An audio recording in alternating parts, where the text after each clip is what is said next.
రాష్ట్రంలో హాట్ టాపిక్గా మారిన మేడిగడ్డ ప్రాజెక్టు వద్ద ఉన్నాం మనం ఇప్పుడు.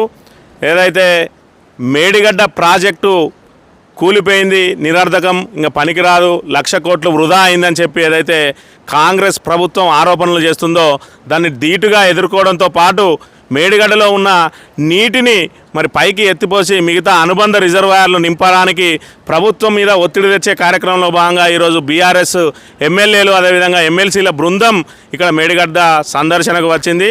ఈ సందర్భంగా ఏ ప్రాజెక్ట్ అయినా కూడా రాష్ట్రంలో వరదలను తట్టుకొని నిలబడాల్సి వస్తుంది, కానీ మేడిగడ్డ ప్రాజెక్టు మాత్రం వరదలతో పాటు కుట్రలను కూడా తట్టుకొని నిలబడాల్సి వచ్చింది. అదేవిధంగా నిలబడ్డ అంశాన్ని కూడా మనం ఇప్పుడు ప్రధానంగా గమనించవచ్చు.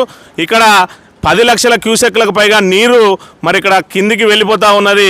నియర్ బై డైలీ మరి 70 టీఎంసీల వరకు నీరు వృధాగా పోతున్నప్పటికీ కూడా మరి దీని మీద ఉన్నటువంటి బ్యారేజీలు ఏవైతే ఉన్నాయో, అన్నారం అయితేంది, సుందీలు అయితేంది, వాటికి సంబంధించి ఇప్పటి వరకు అందులో చుక్క నీరు లేని పరిస్థితిని కూడా మనం ఇక్కడ గమనించవచ్చు. తెలంగాణకు జీవధారగా ఉన్న కాళేశ్వరం ప్రాజెక్టుకు ప్రధాన వనరుగా ఈరోజు మరి ఏదైతే ప్రాణహితి నది నుంచి వస్తున్న ప్రవాహాన్ని మాత్రమే ఒడిసి పట్టుకొని దాన్ని మరి పైకి ఎల్లంపల్లి వరకు కూడా పైకి ఎత్తిపోసి ఈ 3 బ్యారేజీలతో పాటు ఎల్లంపల్లి బ్యారేజీని నింపి అక్కడి నుంచి మల్లన్న సాగర్ వరకు కూడా నీటిని, కొండపోచమ్మ సాగర్ వరకు కూడా నీటిని తరలించే కార్యక్రమం చేపట్టగా మరి ఇక్కడ ఏదైతే బీఆర్ఎస్ పార్టీ ప్రతిష్టను మసకబార్చే కార్యక్రమంలో భాగంగా ఈరోజు కాళేశ్వరం మీద కుట్రలు ఇంకా కూడా కొనసాగుతూ ఉన్నాయి. ఒకవైపు రబీలో చూసుకున్నట్టయితే రైతులందరూ కూడా పంటలు ఎండిపోయి మరి ఇక్కడ సాగునీరు లేక అదేవిధంగా తాగునీరు లేక కూడా ప్రజలందరూ ఇబ్బందులు పడ్డ పరిస్థితిని మనం చూస్తూ ఉన్నాం. మరోవైపు ఇప్పటికి కూడా ఇంకా మేడిగడ్డ నుంచి నీటిని పైకి పోయాల్సిన ప్రభుత్వం ఇంకా కూడా నిర్లక్ష్యం వహిస్తూ ఉన్నది.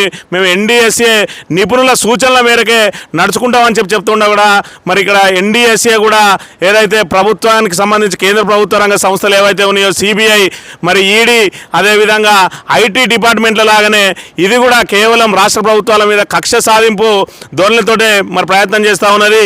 ఇప్పుడు ప్రస్తుతానికి చూసుకుంటే ఎన్డీఎస్ఏ గత ప్రభుత్వం మీద కుట్రలు వంతా ఉన్నాయి. ఇక్కడ కాంగ్రెస్ అదేవిధంగా బీజేపీలు కూడా గత బీఆర్ఎస్ ప్రభుత్వం మీద కుట్రలు అనే కార్యక్రమంలో భాగంగా ఈరోజు కాళేశ్వరం ప్రాజెక్టును నిరర్ధకమని చెప్పడానికి ఇంకా కుట్రలు కొనసాగుతూనే ఉన్నాయి.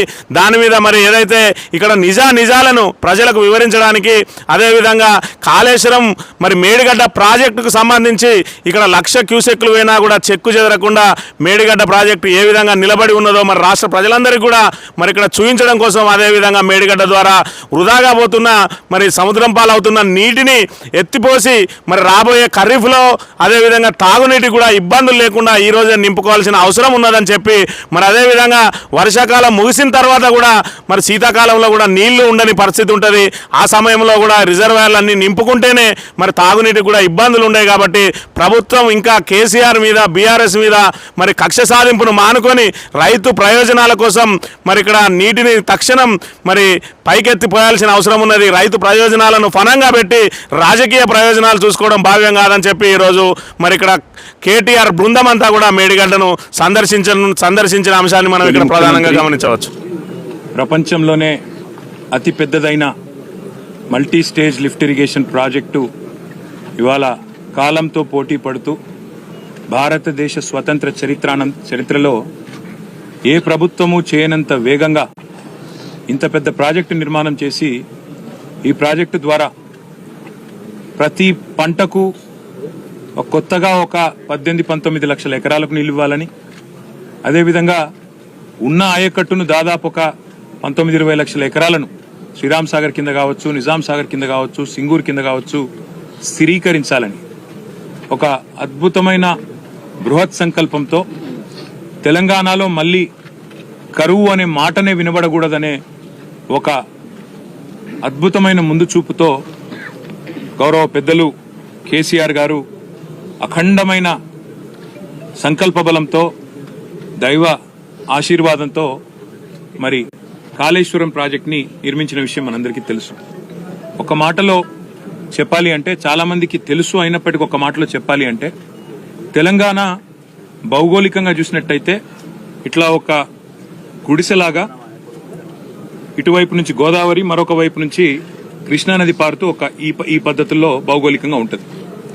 మరి మనకున్న పరిస్థితుల్లో, మనకున్న వాతావరణ పరిస్థితుల్లో ఈ 2 జీవనదుల నుంచి నీళ్లు తీసుకోవాలి అంటే ఇవాళ ఇటు ప్రాణహిత, గోదావరి, మానేరు ఈ అన్ని నదులు కలిసే ఈ పాయింట్లో నీళ్లు తీసుకుంటే మొత్తంగా ఈ పాయింట్ నుంచి ప్రతి పాయింట్ కూడా నీళ్లు తీసుకోవచ్చు, తెలంగాణలోని ఇంచు తడపొచ్చు అన్న ఉద్దేశంతో కేసీఆర్ గారు ఒకటి కాదు బహుళార్థ ప్రయోజనాలు ఉన్న ఈ ప్రాజెక్టును రూపొందించడం జరిగింది. ఇవాళ ఎక్కడైతే మనం నీళ్లు చూస్తున్నామో ఇది దాదాపు 80-90 మీటర్ల మీద సముద్ర మట్టానికి ఇక్కడ ఉన్నది. అదే హైదరాబాద్ తీసుకుంటే 535 మీటర్ల మీద ఉంటుంది. కరీంనగర్ ఏదైతే ఎల్ఎండి చెప్తున్నారో గౌరవనీయులు కమలాకర్ గారు, అక్కడ దాదాపు 300 పైచిల్కు మీటర్ల మీద 350 మీటర్ల దాకా అక్కడ ఉంటుంది. అంటే ఇక్కడ నుంచి అక్కడికి నీళ్లు తీసుకొని పోవాలంటే నీళ్లు ఎత్తిపోసుకుంటూ ఒక్కొక్క దశలో కొన్ని నీళ్లు తీసుకొని పోతూ అల్టిమేట్ గా పైదాకా 618 మీటర్లు ఏదైతే కొండపోచమ్మ సాగర్ ఉందో అక్కడ దాకా నీళ్లను తీసుకొని పోవచ్చు. మార్గ మధ్యంలో ఉండే ఊర్లు గాని పట్టణాలు గాని మంచినీళ్లు తాగిపించవచ్చు. అదేవిధంగా లక్షలాది ఎకరాలకు సాగునీరు అందించవచ్చు. మధ్యలో ఎవరైనా పరిశ్రమలు పెట్టాలనుకుంటే ఆ పరిశ్రమలకు కూడా నీరు అందించవచ్చు. అదేవిధంగా మత్స్య సంపద ప్రోత్సహించవచ్చు. ఇట్లా బహుళార్థకమైన ఒక మల్టీపర్పస్ ప్రాజెక్టు కామధేనువు లాంటి ప్రాజెక్టు తెలంగాణకు, కల్పతరువు లాంటి ప్రాజెక్టు కాళేశ్వరం. ఇవాళ నిన్న ఈ 2 రోజులు కూడా బీఆర్ఎస్ శాసనసభ్యులు, శాసన మండలి సభ్యులు, సీనియర్ నాయకుల బృందం పెద్దలు కేసీఆర్ గారి ఆదేశం మేరకు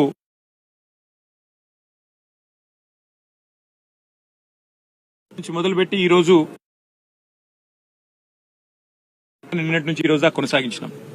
స్పష్టంగా మాకు కనబడ్డది ఏమంటే ఎగువన మహారాష్ట్ర నుంచి శ్రీరామ్ సాగర్ మీద నుంచి కిందికి వచ్చే గోదావరి ఏదైతే ఉందో అక్కడ ఇవాళ నీళ్లు లేవు. లోవర్ మానేర్ డ్యామ్ లో కేవలం డెడ్ స్టోరేజ్ 3 టీఎంసీలు అయితే దానికంటే 2 టీఎంసీలు మాత్రమే ఎక్కువ.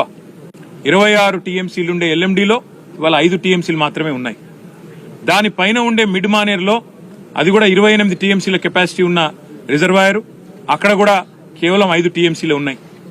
దానిపైన ఉండే శ్రీరామ్ సాగర్ ప్రాజెక్టు, పోచంపాడు ప్రాజెక్టు ఏదైతే అంటారో దాని సామర్థ్యం మొత్తం 90 టీఎంసీలు అయితే ఈ రోజుకి ఈ నిమిషానికి అక్కడ ఇన్ఫ్లో ఉన్నప్పటికీ కేవలం 25 టీఎంసీల కంటే తక్కువనే నీళ్లు అక్కడ ఉన్నాయి. అంటే వెరసి మనం గమనిస్తే పైనుంచి నీళ్లు వచ్చే పరిస్థితి మాత్రం కనబడతలేదు. గతంలో ఇక్కడ కమలాకర్ గారు, రమణ గారు, ఇంకా మేమందరం కూడా అన్నాడు పైన మహారాష్ట్ర బాబ్లీ ప్రాజెక్టు కట్టడం వల్ల శ్రీరామ్ సాగర్ కి నీళ్లు రావడం లేదు, ఆగిపోతున్నాయని చెప్పి కూడా ఆనాడు ఆందోళన చేసిన విషయం కూడా మీకు గుర్తుండాలి. కాబట్టి ఇవాళ అక్కడి నుంచి నీళ్లు వచ్చే పరిస్థితి అయితే కనబడతలేదు. అదేవిధంగా కాళేశ్వరం ప్రాజెక్టులో భాగంగా అన్నిటికన్నా మానవ నిర్మితమైన, ముఖ్యంగా కరువు పీడిత ప్రాంతాలైన సిద్దిపేట కావచ్చు, సిరిసిల్ల కావచ్చు, మానకొండూరు, అదేవిధంగా చొప్పదండి, ఇంకా పైకి పోతే అదేవిధంగా హుస్నాబాదు, ఆ పైన దుబ్బాక, గజ్వేలు, ఆ ప్రాంతాలు, ఆ పైకి పోతే ఆలేరు, భువనగిరి దాకా ఏవైతే కాళేశ్వరం ప్రాజెక్టులో భాగంగా రిజర్వాయర్లు కట్టుకున్నాము, మిడ్మానేరు, రాజరాజేశ్వర సాగరు, దానికి పైకి అన్నపూర్ణ రిజర్వాయరు, ఆ పైకి రంగనాయక సాగరు, దాని మీదికి మల్లన్న సాగరు, దానిపైన కొండపోచమ్మ సాగర్. అంటే హైదరాబాద్ కూడా మంచినీళ్లు అందించే మల్లన్న సాగర్, కొండపోచమ్మ సాగర్ కెపాసిటీ 15 టీఎంసీలు. టీఎంసీల లెక్క హైదరాబాద్ లో కొంతమందికి అర్థం కాదు కాబట్టి ఒక మాటలో హుసేన్ సాగర్ 1 టీఎంసీ. అంటే 15 టీఎంసీల సామర్థ్యంతో హైదరాబాద్ నెత్తి మీద కుండబెట్టినట్టు మనకు కొండపోచమ్మ సాగర్ అనేది 15 టీఎంసీలతో కట్టుకున్నాం. దానికి కొద్దిగా దిగువన, అది కూడా హైదరాబాద్ కు ఉపయోగపడే విధంగా, అదేవిధంగా వ్యవసాయానికి ఉపయోగపడే విధంగా 50 టీఎంసీలతో మల్లన్న సాగర్, అదేవిధంగా దాని దిగువన రంగనాయక సాగర్, కిందికి అన్నపూర్ణ, కిందికి రాజరాజేశ్వర సాగర్, మిడ్మానేరు. ఇక్కడ 2 ఇంపార్టెంట్ పాయింట్లు. ఒకటి, ఇవాళ నీళ్లను ఎత్తిపోయడం ఇక్కడ నుంచి లక్ష్మీ పంప్ హౌస్ ఎక్కడైతే మనం కూర్చొని ఉన్నామో కన్నెపల్లిలో, ఇక్కడ నుంచి నీళ్లు ఎత్తిపోయవచ్చా లేదా అని చెప్పి మేము ఇంజనీర్లను ఇప్పటిదాకా అడిగినాం. నిన్న ఎల్ఎండిలో కూడా ఇంజనీర్లను అడిగినాం, పైనుంచి నీళ్లు వస్తున్నాయా, అవకాశం ఉందా అని అడిగినాం. మున్సిపల్ శాఖ అధికారులను అడిగినాం, ఎన్ని రోజులకు ఒకసారి మంచినీళ్ళు దాయిపిస్తున్నారు. కరీంనగర్ పట్టణంలో గానీ, అక్కడ చుట్టుపక్కల ఉన్న పట్టణాల్లో గానీ మంచినీళ్ల పరిస్థితి ఏంటంటే 3 రోజులకు ఒకసారి అన్నారు. రైతులను అడిగినాం, మరి నీళ్ల సంగతి ఏంది, ఏమనుకుంటున్నారంటే ఏమో సార్ వర్షాలు చక్కగా లేవు, మరి కరువు పరిస్థితులు నెలకొనే ప్రమాదం ఉందంటున్నారు. మరి వీళ్ళేమో పంపులు ఆన్ చేస్తలేరు, నీళ్లు కనబడతలేవు రిజర్వాయర్లల్లా. కేసీఆర్ గారు ఉన్న నాళ్లు ఎల్ఎండి కావచ్చు, ఎంఎండి కావచ్చు, ప్రతి రిజర్వాయర్ నిండు కుండలాగా కలకల్లాడుతుండేది. ఇలా ఇట్లా దౌర్భాగ్యపరిస్తున్నదని చెప్పి రైతులు బాధపడతా ఉన్నారు. ఇక్కడ ముఖ్యమైన 2 పాయింట్లు. ఒకటి, మేము ఇంజనీర్లను ఈరోజు ఇక్కడ ఎస్సీ గారు ఈ గారికి కూడా మేము ధన్యవాదాలు తెలియజేస్తా ఉన్నాం. కాళేశ్వరం ప్రాజెక్టులో పనిచేసిన ప్రతి ఇంజనీర్కు మేము శిరస్సు వంచి వారికి ధన్యవాదాలు కూడా తెలియజేస్తా ఉన్నాం. ఎందుకంటే కేసీఆర్ గారి నాయకత్వంలో మీరు అఖండమైన కృషి చేసి ప్రపంచానికే ఒక అద్భుతమైన ప్రాజెక్టును మీరు అందజేసినారు. కానీ జరిగింది ఏంది? ఈరోజు మేము డిసెంబర్ నుంచి చెప్తున్నాం, కొత్తది కాదు ఇది. మీరు కింద 100 కంపోనెంట్లుండే కాళేశ్వరం ప్రాజెక్టులో, 100 వివిధ భాగాలుండే కాళేశ్వరం ప్రాజెక్టులో మీరు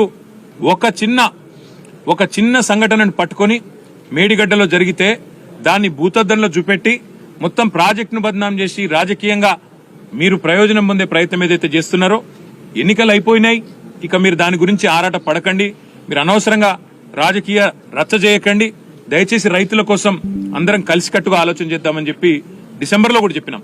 యాసంగి పంట ఎండిపోయే ప్రమాదం ఉన్నది, మీరు వెంటనే పంప్ హౌస్ ఆన్ చేయండి, కన్నెపల్లి కాడ లక్ష్మీ పంప్ హౌస్ ను నడపండి, నడిపి నీళ్లిచ్చి ఎండుతున్న పంటలు కాపాడండి అని చెప్పి డిసెంబర్ జనవరిలో కూడా చెప్పినాం మేము. కానీ ఆ రోజు మా మాట వినలేదు, పెడచెవిన పెట్టినారు. ఇవాళ అధికారులు మేము అడిగినాం, ఇక్కడికి వచ్చిన తర్వాత స్పష్టంగా అడిగాం, అన్నారం సుందిళ్లలో గ్రౌటింగ్ చేసినారా అని అడిగినాం. గ్రౌటింగ్ జరిగింది సార్, అది రెగ్యులర్ గా జరిగేదే, అదేం కొత్తది కాదు. 2020 సంవత్సరంలో కూడా చేసినాం, తర్వాత కూడా చేసినాం, అది రెగ్యులర్ గా జరిగేదే. దానికి పెద్ద ఎన్డీఎస్ఏ అది ఇది ఏమీ లేదు, అది over head and maintenance regular గా జరిగే కార్యక్రమంలో ONDM లో భాగంగా జరిగేదే, అది చేసినాము, ఏ ఇబ్బంది లేదు అనే మాట వారు చెప్పినారు. అదేవిధంగా ఈ 3 బ్యారేజీలతో పాటు ఇవాళ 10 లక్షల క్యూసెక్కులు ఏదైతే కిందికి నీళ్లు పోతున్నాయో వృధాగా, దాన్ని కూడా మా కల్లారా చూసినాం. కాళేశ్వరం దేవాలయంలో, కాళేశ్వరం ముక్తేశ్వరం దేవాలయంలో మేము ప్రార్థనలు చేసి పూజలు చేసి రాష్ట్రం బాగుండాలని మొక్కుకొని రైతులు బాగుండాలని ప్రార్థించి అక్కడి నుంచి అక్కడ గోదావరి నీళ్లు, వాటి గోదావరి తల్లికి పూజ చేసి ఎత్తిన నీళ్లు చల్లుకొని చూద్దామని పోయినాం.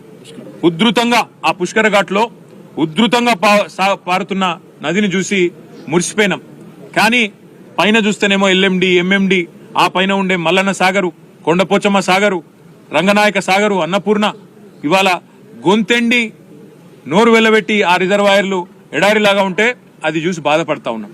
ఇవాళ లేనిదల్లా ఒకటే, ఇంత అద్భుతమైన పంచభక్ష పరమన్నాలు కదా ఒక పల్లెంలో వడ్డించి పెడితే దాన్ని వాడుకునే తెలివి కూడా ఇవాళ ఈ ప్రభుత్వానికి లేదు. ఇంత అద్భుతమైన సిస్టమ్ రూపొందించాలంటే మరొకరికి సాధ్యం కాదు. కేసీఆర్ గారు మొత్తం తయారు చేసి మీ చేతిలో పెట్టినారు.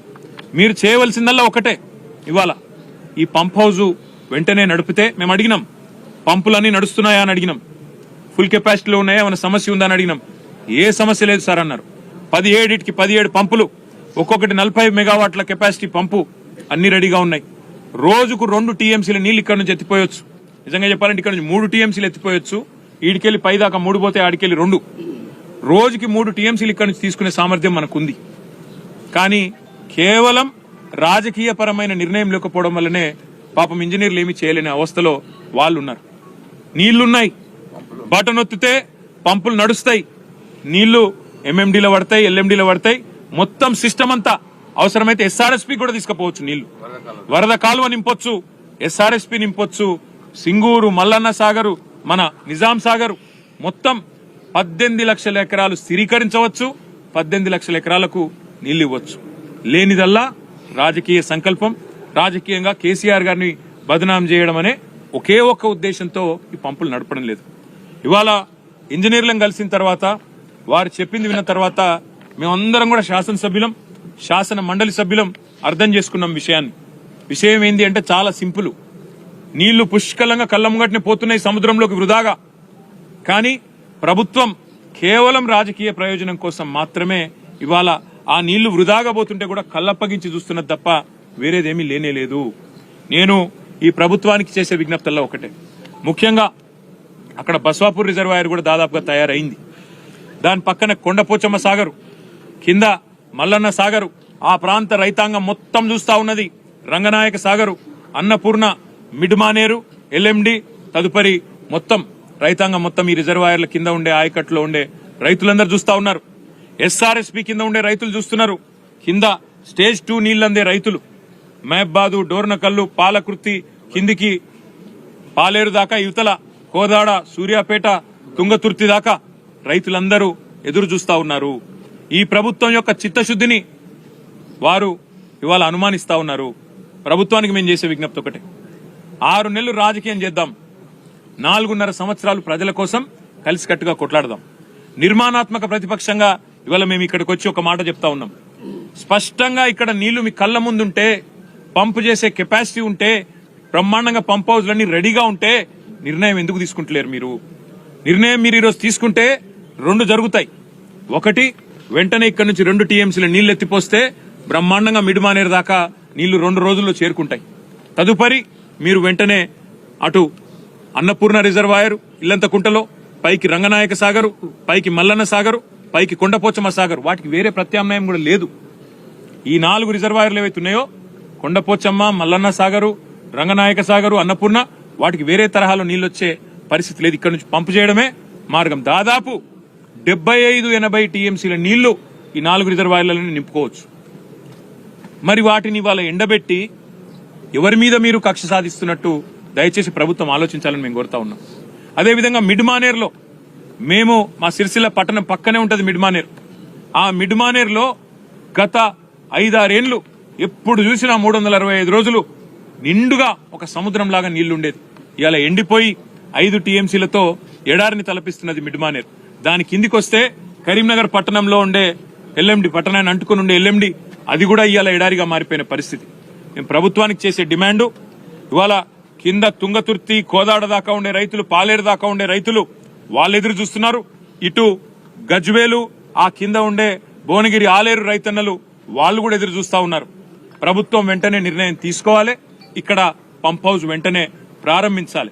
ఏది లక్ష్మీ పంప్ హౌస్ ఏదైతే కన్నపల్లి దగ్గర ఉన్నదో, వెంటనే మీరు బటన్ ఒత్తడానికి మొత్తం రంగమంతా సిద్ధం చేస్తుంది. ఇందాక చెప్పినట్టు కేసీఆర్ గారు ఆకలితో అలమటిస్తున్న తెలంగాణ రైతాంగానికి పంచభక్ష ప్రమాణాల మాదిరిగా, ఒక కల్పతరువు మాదిరిగా, కామధేనువు మాదిరిగా కాళేశ్వరం ప్రాజెక్టు మొత్తం తయారు చేసి ఇవాళ రెడీగా పెట్టినారు. మేము నడిపించి చూపెట్టినాం. మీరు చేయవలసిందల్లా ఒకటే, ఈ పంపులు వెంటనే ఆన్ చేయండి. మీరు అనవసరంగా రాజకీయాల జోలికి పోయి రాజకీయంగా కేసీఆర్ గారిని బదనాం చేయాలనే ఒక చిల్లర ప్రయత్నం ఏదైతే మీరు చేస్తున్నారో, ఇప్పటికే అవన్నీ కొట్టుకపోయినాయి గోదావరి వరదలో. ఇవాళ మీరేమైతే అడ్డమైన మాటలు మాట్లాడినరో అవన్నీ తప్పుడు ప్రచారాలని చెప్పి ప్రజలకు అర్థమైపోయింది. అందుకే మేము అనేది, మీరు చేస్తారా పంప్ హౌజు, చాలు చేస్తారా, చెయ్యరా, తేల్చి చెప్పండి. మీకు అసెంబ్లీ సమావేశాలు ముగిసేదాకా ఈ ప్రభుత్వానికి మేము గడువు ఇస్తున్నాం. అంటే ఆగస్టు 2కు అసెంబ్లీ సమావేశాలు ముగుస్తా ఉన్నాయి. అప్పటిదాకా ఈ ప్రభుత్వానికి, ఎందుకంటే మేము కూడా అందరం హౌజ్ లో నిలదీస్తాం, రైతుల పక్షాన ప్రభుత్వాన్ని అడుగుతాం, ఎందుకు చాలు చేస్తలేరు మీరు, అవసరమైతే ప్రత్యేక చర్చ పెట్టండి. లక్షలాది ఎకరాలకు సంబంధించిన ఎకరాలకు ఆయకట్టు నీళ్ళిచ్చే ప్రాజెక్ట్ ఇది. అట్లాంటి ప్రాజెక్టును మీరు ఎందుకు ఈ రకంగా రాజకీయ కక్షతో ఎండబెడుతున్నారు, రైతులను ఎందుకు ఇబ్బంది పెడుతున్నారు, ప్రజలను ఎందుకు హింసిస్తున్నారని తప్పకుండా అసెంబ్లీలో నిలదీస్తాం. ఆగస్టు 2 దాకా వేచి చూస్తాం. మీరు గనక ఆగస్టు 2 లోపల నిర్ణయం తీసుకుని పంపు లాంచ్ చేయకపోతే, నీళ్లు ఎత్తిపోయడం ప్రారంభించకపోతే 50,000 మంది రైతులతో మేము, మా కేసీఆర్ గారి నాయకత్వంలో, మా పార్టీ నాయకత్వంలో మేమే వస్తాం, పంపులు మేమే ఆన్ చేస్తాం, రైతులకు ఎట్లా నీళ్లు ఇయ్యాలో చూపెడతామని చెప్పి కూడా మా పార్టీ తరఫున చెప్తా ఉన్నాం. ఉత్తమ్ కుమార్ రెడ్డి గారికి, ప్రభుత్వానికి, రేవంత్ రెడ్డి గారికి కూడా మేము విజ్ఞప్తి చేస్తా ఉన్నాం. బేసిజానికి పోకండి. దయచేసి రాష్ట్ర ప్రయోజనాలు ముఖ్యం, రైతు ప్రయోజనాలు ముఖ్యం తప్ప మీరు ఎట్టి పరిస్థితుల్లో కూడా మీరు అనవసరంగా రాజకీయం కోసం కేసీఆర్ గారిని బద్నాం చేయాలనే ఆలోచనలో భాగంగా ఈ చిల్లర మాటలు మానుకోండి, ఈ విష ప్రచారం మానుకోండి. 4.5 ఏళ్ల పాటు మనం ప్రజల కోసం కష్టపడదాం. మీరు అధికారంలో ఉన్నారు, ప్రజలు మీకు అవకాశం ఇచ్చినారు, అది మీ అదృష్టం. పదవిని వినియోగించండి, అధికారాన్ని సక్రమంగా వినియోగించండి, సద్వినియోగం చేయండి. రైతులకు నీళ్లు ఇవ్వండి, గొంతెండుతున్న పల్లెలకు నీళ్లు ఇవ్వండి, అదేవిధంగా పరిశ్రమలకు సరిపడా నీళ్లు ఇవ్వండి. తప్పకుండా మీరు గనక స్పందించకపోతే, మళ్లీ చెప్తా ఉన్నాం, రైతులతో పెద్ద సంఖ్యలో మేమే బయలుదేరి వస్తాం. మా పార్టీ తరఫున వచ్చి తప్పకుండా మరి పంపులు మేమే ఆన్ చేస్తాం. గోదావరి జలాలు తప్పకుండా బీడు భూములకు అందాలనే కేసీఆర్ గారి సంకల్పం ఏదైతే ఉందో అది నెరవేరే విధంగా మా పార్టీ తన కృషిని కొనసాగిస్తుందని చెప్పి తెలియజేస్తూ, ఇంకా ఈ పర్యటన దీంతో ముగిసిపోలేదు. ఇక్కడి నుంచి మేము మేడిగడ్డ బరాజ్ సందర్శన కూడా పోతా ఉన్నాం. అక్కడ 10 లక్షల క్యూసెక్కులు ఈ రోజు కిందికి వృధాగా పోతా ఉన్నాయి, సముద్రంలో కలిసిపోతా ఉన్నాయి. దాన్ని కూడా మీ ద్వారా, పత్రికా మాధ్యమాల ద్వారా, మీడియా ద్వారా ప్రజలకు తప్పకుండా చూపెడతాం. పైన గొంతెండుతున్న గోదావరి పరివాహక ప్రాంతాన్ని మీ ద్వారానే నిన్న చూపెట్టినాం. ఈ రోజు కింద వృధాగా పోతున్న నీళ్లను కూడా చూపెడతాం. ఈ నీళ్లను ఎత్తిపోసేందుకు మొత్తం వ్యవస్థ సక్రమంగా ఉన్నా నిర్లక్ష్యం చేస్తున్న ఉద్దేశపూర్వకమైన క్రిమినల్ నెగ్లిజెన్స్ ఏదైతే ఈ ప్రభుత్వం చేస్తున్నదో, నేరపూరిత నిర్లక్ష్యం ఏదైతే చేస్తున్నదో, దీన్ని కూడా శాసనసభ వేదికగా, శాసన మండలి వేదికగా ఎండగడతాం. తప్పకుండా ఈ ప్రాంత రైతుల ప్రయోజనాల కోసం అవసరమైతే ఇందాక నేను చెప్పినట్టు ప్రభుత్వం గనక సకాలంలో మేల్కొని స్పందించకపోతే తప్పకుండా మేడిగడ్డ అదేవిధంగా ఈ కన్నెపల్లి కాడికి వేలాది మంది రైతులతో వస్తాం. వచ్చి ఈ పంపులను ఆన్ చేసి గోదావరి నీళ్లను తెలంగాణ బీడు భూములకు తప్పకుండా అందిస్తామని చెప్పి కూడా తెలియచేస్తూ, మీరు కూడా దయచేసి పాత్రికేయ మిత్రులు మాతో పాటు మేడిగడ్డకు కూడా రావాలా బరాజ్ కూడా అని చెప్పి విజ్ఞప్తి చేస్తూ, ఏమైనా ప్రశ్నలుంటే మీరు వాటర్ లిఫ్ట్ చేసి మిగతా ప్రాజెక్టులను నింపాలని మీరు అంటున్నారు. కానీ కాంగ్రెస్ ప్రభుత్వం ఏమంటుందంటే ప్రాజెక్టు నిరుపయోగం అని చెప్తూ ప్రాణహిత చేవెళ్ల ప్రాజెక్టు తెర మీద చేస్తుంది. ప్రభుత్వాలు మారినప్పుడల్లా గత ప్రాజెక్టులన్నీ నిరుపయోగం అని కొత్త ప్రాజెక్టు నిర్మించడం ద్వారా ప్రజల మీద భారం పడగాలి. సింపుల్ మాట బ్రదర్, ఇది నేను ఇందాకే చెప్పాను, మళ్ళీ కూడా చెప్తున్నా. రాజకీయం అనేది ఒక ఎలక్షన్ల ముందు 6 నెలలు చేస్తే బాగుంటుంది, ప్రజలు కూడా హర్షిస్తారు. 24 గంటల రాజకీయం, 5 ఏళ్లు రాజకీయం, ఇంకో పని లేదు, తెల్లారలేస్తే నువ్వెంత అంటే నువ్వెంత అని బూతులు మాట్లాడుకుందామంటే ఇక అది ప్రజలకు పనికొచ్చే ముచ్చటనైతే కాదు. ప్రపంచంలో అతిపెద్ద లిఫ్ట్ ఇరిగేషన్ ప్రాజెక్ట్ అని నేను చెప్పడం కాదు, డిస్కవరీ ఛానల్ కూడా డిస్కవరీలో వేసి ఇగో ఇది లిఫ్టింగ్ ఎ రివర్ అంటే ఒక నదినే కేసీఆర్ గారు 80 మీటర్ల నీటి మట్టం నుంచి 618 మీటర్లు ఎత్తిపోసిండు మల్టీ స్టేజ్ ద్వారా. ఇది అద్భుతమైన ప్రాజెక్టు, ప్రపంచంలోనే అతిపెద్ద లిఫ్ట్ ఇరిగేషన్ అని డిస్కవరీ లాంటి సంస్థలు చెప్తా ఉన్నాయి. అమెరికాలో ఉండే America society for civil engineers మమ్మల్ని పిలిచి మరీ ఇంత అద్భుతమైన ప్రాజెక్టు వాళ్ళ సందర్శనకు వచ్చి చూసి అక్కడ పిలిచి మరీ అవార్డులు ఇచ్చినారు. ఒక 100 భాగాలు 100 కంపోనెంట్లు ఉండే ప్రాజెక్టులో ఒక చిన్న సమస్య మేడిగడ్డలో జరిగితే, పిల్లర్ నెంబర్ 21 బ్లాక్ 7లో చిన్న సమస్య జరిగితే ఇవాళ మేడిగడ్డ కొట్టుకపోయింది, మేడి పండు అయిందని వీళ్ళు చేసిన ప్రచారం అంతా పటాపంచలైందని ఇవాళ ప్రజలే మాట్లాడుతున్నారు. సోషల్ మీడియాలో ప్రజలే ఇవాళ స్పష్టంగా చెప్తా ఉన్నారు. ఇవాళ ఇక్కడ వచ్చిన తర్వాత లక్ష్మీ పంప్ హౌస్ లో మేము ఎస్సీ గారు, ఈ గారు, వాళ్ళ అధికారుల బృందం, డీఈలు, ఏఈలు వాళ్ళందరితో అన్ని విషయాలు తెలుసుకున్నాం. మేము ఇంజనీర్లం కాదు, వాళ్ళకి తెలుసు కదా. అడిగినాం, ప్రాజెక్ట్ అంతా సవ్యంగా ఉందా? ఉంది సార్ అన్నారు. నీళ్లు లిఫ్ట్ చేయవచ్చా? చేయవచ్చు. ఇప్పుడు నీళ్లు ఎంత మినిమం ఎంత ఎన్ని క్యూసెక్కుల ఇన్ఫ్లో ఉంటే చేయొచ్చు అని అడిగితే, సార్ ఇవాళ 9,60,000 క్యూసెక్కులు ఇవాళ ఇన్ఫ్లో ఉంది, కేవలం 30,000 క్యూసెక్కులు ఉంటే చాలు పంపులు నడపొచ్చు. 30,000 ఉంటే చాలు అంటే ఎక్కడ 30,000 ఎక్కడ 9,60,000 అంటే అన్ని రకాలుగా నీళ్లు ఉన్నాయి. ఉన్నప్పటికీ కేవలం లేనిదల్లా రాజకీయ నిర్ణయం మాత్రం. రాజకీయ నిర్ణయం తీసుకొని ఒక బటన్ ఒత్తితే ఇవాళ మీకు ఎండుతున్న సింగూరులో నీళ్లు లేవు, నిజాం సాగర్లో నీళ్లు లేవు, ఎస్ఆర్ఎస్పీలో నీళ్లు లేవు. అవి కూడా నింపొచ్చు, గతంలో కట్టిన వాటిని స్థిరీకరించవచ్చు దాని కింద ఉండే ఆయకట్టు. అదేవిధంగా కొత్తగా కట్టిన రిజర్వాయర్ మల్లన్న సాగర్, కొండపోచమ్మ సాగర్, అదేవిధంగా బస్వాపూరు, రంగనాయక సాగర్, అన్నపూర్ణ, మిడ్మానేరు, ఇవన్నిటికి వేరే ప్రత్యామ్నాయం కూడా లేదు. పైకున్న వాటికి, మిడ్మానేరు పైన ఉన్న వాటికి వేరే ప్రత్యామ్నాయం లేదు. కాబట్టి మనం చేయవలసిందల్లా ఇప్పుడు ప్రభుత్వాన్ని డిమాండ్ చేయడం.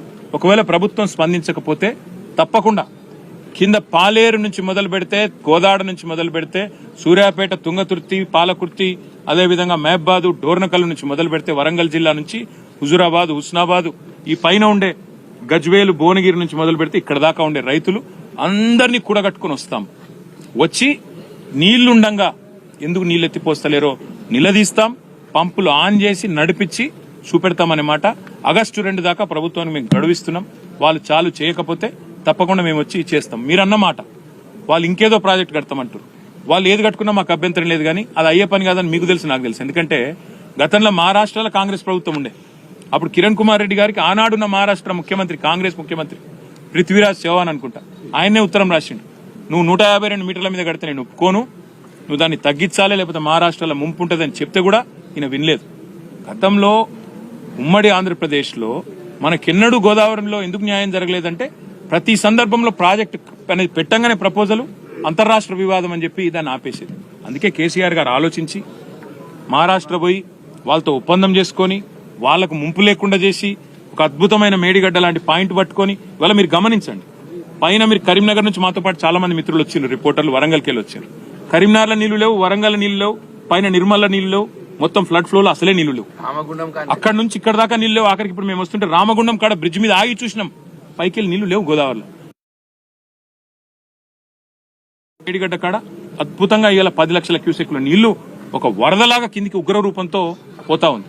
అందుకే మేము అనేది నీళ్లున్నాయి, లేనిది రాజకీయ సంకల్పం. సిస్టమ్ మొత్తం కేసీఆర్ తయారు చేసి పెట్టిండు.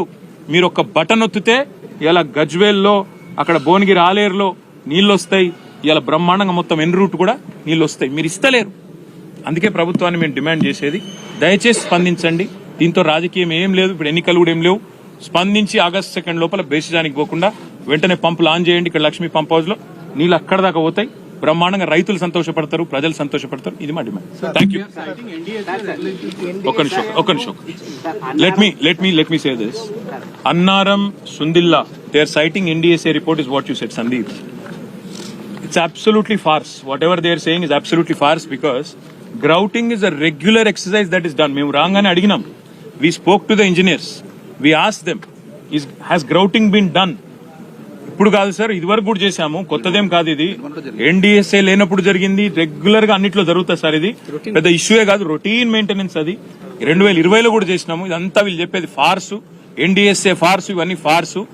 కేవలం చేసే ఉద్దేశం లేదు. ఎందుకు లేదంటే సింపుల్ బ్రదర్, దొంగకు తేలు కుట్టింది. ఇన్ని రోజులు కాళేశ్వరం బేకార్ అన్నారు, ఇలా నీళ్లున్నాయి, బటన్ నొక్కితే కేసీఆర్ పేరు వస్తుంది. ఏమైందిరా నిన్నటిదాకా నడవదన్నారు, ఇప్పుడు నడుస్తుందని చెప్పి ప్రజలు నిలదీస్తారు. ఏం చేయాలి మరి? దొంగకు తేలు కుట్టింది కాబట్టి ఏం చేయాలో అర్థమైతలేదు. ఇక ముఖం లేదు చెప్పేటందుకు. కాళేశ్వరం బ్రహ్మాండంగా ఉంది, ఏం కాలేదు అని ఒప్పుకుందామంటేనేమో నిన్నటిదాకా ముఖ్యమంత్రి మాట్లాడిన మాటలు, ప్రభుత్వం మాట్లాడిన మాటలు ఫార్సు, బోగసు అని వాళ్లే అన్యాపదేశంగా ఒప్పుకున్నట్టు అవుతుంది. ముఖం లేక తేలుగుట్టిన దొంగల లెక్క ఇవాళ వీళ్ళు తప్పించుకునే ప్రయత్నం చేస్తున్నారు ఎన్డీఎస్ఏని అడ్డం పెట్టుకుని. ఇప్పుడు జగదీష్ రెడ్డి గారు కరెక్ట్ చెప్పారు, ఇలా 2 పార్టీలు దోషులే. వీళ్ళేమో ఇక్కడ ఉన్నోళ్ళేమో కాళేశ్వరాన్ని బద్నాం చేసి, కేసీఆర్ ను బద్నాం చేసి రాజకీయంగా ప్రయోజనం పొందాలని వీళ్ళ చిల్లర ప్రయత్నం. వాళ్ళేమో రాజకీయాల్లో ఉపయోగపడుతుంది, ఎలక్షన్లో ఉపయోగపడుతుంది అని చెప్పి ఎలక్షన్ల ముందు ఎన్డీఎస్ఏ అనే సంస్థతో వాళ్ళు ఒక రిపోర్ట్ వారేసి, వాళ్ళు మన ఇక్కడికి అసలు రాలేదు, నీళ్ళలో కనీసం దిగలేదు, నీళ్ళలో పోలే, కిందికి పోలే, కనీసం ముట్టలే, చూడలే, ఓ రిపోర్ట్ వారేసి పోయినరు. ఎందుకు బదనాం చేయాలి? ఇంకొక మాట అడుగుతున్నా బ్రదర్, వేరే కాడ ప్రాజెక్టులలో అక్కడ ఇక్కడ చిన్న చిన్న సమస్యలు వస్తే ఇప్పటిదాకా 5 ఏళ్ల పాటు ఒక రిపోర్ట్ రాదు.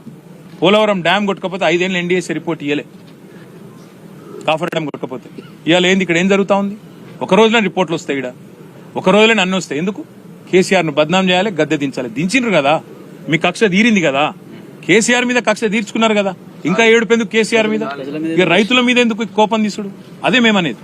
అందుకే రైతుల మీద రాజకీయం బంద్ చేయండి, దయచేసి సహకరించి. మొత్తం మళ్ళొక్కసారి చెప్తున్నా బ్రదర్, మిడ్మానేరు పైన ఉండే సిస్టమ్ ఏదైతుందో, అన్నపూర్ణ, రంగనాయక్ సాగర్, కొండపోచమ్మ సాగర్, మల్లన్న సాగర్, వాటికి వేరే ప్రత్యామ్నాయం లేదు. ఇది ఒకటే 75-80 టీఎంసీల నీళ్లు అంటే దాదాపు 10-12 లక్షల ఎకరాలకు నీళ్లు ఇచ్చే అవకాశం ఉండగా ఇవ్వకపోవడం అంటే దిస్ ఇస్ క్రిమినల్ నెగ్లిజెన్స్. సింగూరులో నీళ్లు లేవు, మీరు మల్లన్న సాగర్ నింపితే సింగూరు నీళ్లు పోతాయి. నిజాం సాగర్లో నీళ్లు లేవు, మీరు మల్లన్న సాగర్ నింపితే నిజాం సాగర్ నీళ్లు పోతాయి. మీరు రివర్స్ పంపింగ్ చేస్తే ఎస్ఆర్ఎస్పీ నింపుకోవచ్చు, ఫ్లడ్ ఫ్లో మొత్తం లైవ్ పెట్టచ్చు. ఇన్ని అవకాశాలు కేసీఆర్ మీకు బంగారు పల్లెంలో పంచభక్ష పరమాణాలు వడ్డించి పెట్టిపోతే వాడుకునే తెలివి లేదు, ఇవాళ బయటకు వచ్చి చెప్పుకునే ముఖం లేదు, మనసు లేదు రైతులకు ఇచ్చేది. అందుకే 2 తారీఖు దాకా చూస్తాం. 2 తారీఖు తర్వాత మా అధ్యక్షుల వారి అనుమతితో కార్యాచరణ ప్రకటించి మొత్తం రైతులను అటుకెళ్ళి తీసుకొని బయలుదేరుతాం. ఇక్కడ కిందికెళ్ళి సౌత్ నుంచి, అటు ఖమ్మం జిల్లా నుంచి మొదలు పెడితే పాలేరు నుంచి సూర్యాపేట జిల్లా, ఇటు పైన మహబాద్ జిల్లా, వరంగల్ జిల్లా, కరీంనగర్ జిల్లా, ఇటు సిద్దిపేట జిల్లా, సిరిసిల్ల జిల్లా, పెద్దపల్లి జిల్లా, పైన జగిత్యాల జిల్లా, మొత్తం రైతాంగాన్ని నిజామాబాద్ జిల్లాతో సహా బయలుదేరదీస్తాం. 50,000 మంది రైతులతో మేము కదులుతాం. ప్రభుత్వం కదలకపోతే ప్రభుత్వాన్ని కదిలిస్తాం, రైతుల కోసం కొట్లాడతాం. Thank you.